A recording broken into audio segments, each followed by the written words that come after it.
wala kang ginagawa. Bakit? Di ba gamay mo na yung recent topic natin sa calculus? Yap.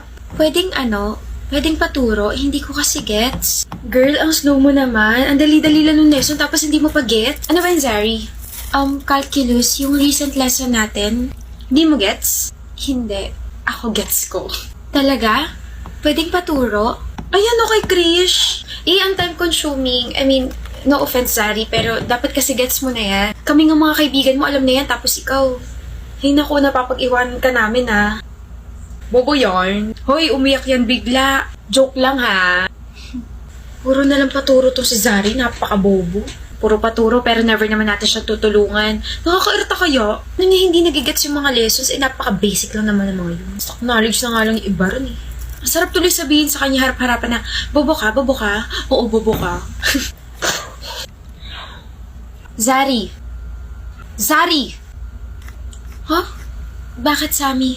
Okay ka lang? Masama ba pakiramdam mo? Yeah, I'm okay. Di yan okay. Vern, halata namang hindi ka okay. Ano ba problema mo? Oo nga, kanina ka pa nakatulala dyan sa binabasa mo eh. Hindi niya gets yung lesson. Gets ko. Di mo nga gets yung feelings ko para sa'yo, yung lesson pa kaya. Hindi mo gets, umamin ka na, kanina pa kita inoobserbahan. Kamot ka ng kamot dyan sa Naomi, wala namang gumagapang na kuto. Hindi mo gets yung lesson, Zari? Alin dyan? Okay lang? Hindi. Hindi okay na magsinungaling ka. Alin dyan yung hindi mo gets? Tutulungan ka namin, Sammy. Naiiyak ka ba? Hindi. Sabi hindi nga okay magsinungaling eh. Akala ko kasi imomock niyo ako. What? Akala ko kasi sasabihin niyo na slow ako, nabobo ako kasi hindi ko gets yung lesson.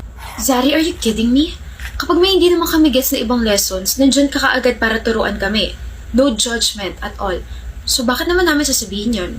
Bakit ka naman namin imumock? We do understand kung gaano kahirap mag-aral. Walang madaling lesson. Zari, mga kaibigan mo kami. Cringe man pakinggan pero ang magkakaibigan nagtutulungan at hindi nagbababaan.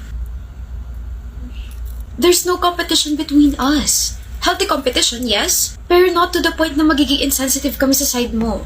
May competition, Sammy. Huh? Competition sa puso ni Zari kasi buwisit yung tika-ibang course eh. Mami may gusto sa'yo, gusto rin naman kita. Ang seryoso ng usapan tapos isisingit mo yung kaipalan mo? Turuan na nga kita, Bob. Zari, turuan na rin kita kung paano ka aamin sa akin. Gusto rin naman kita. Gusto ko na rin matutunan tong lesson natin. Pag-untugin ko kaya kayong dalawa, no? Maghiwalay nga kayo, ako magtuturo sa'yo, Zari. Mamimiss kita, Zari. Wow, isang tao lang naman yung pagitan nyo. Kita mo tong ballpen na hawak ko, Vern? Bibili na lang ako ng snacks natin. Bye, Zari. Mamimiss kita. Please tell me hindi mo gusto yung pangit na yun. Gusto ko siya, Sammy. Bagay nga kayo. Pares kayo may topak.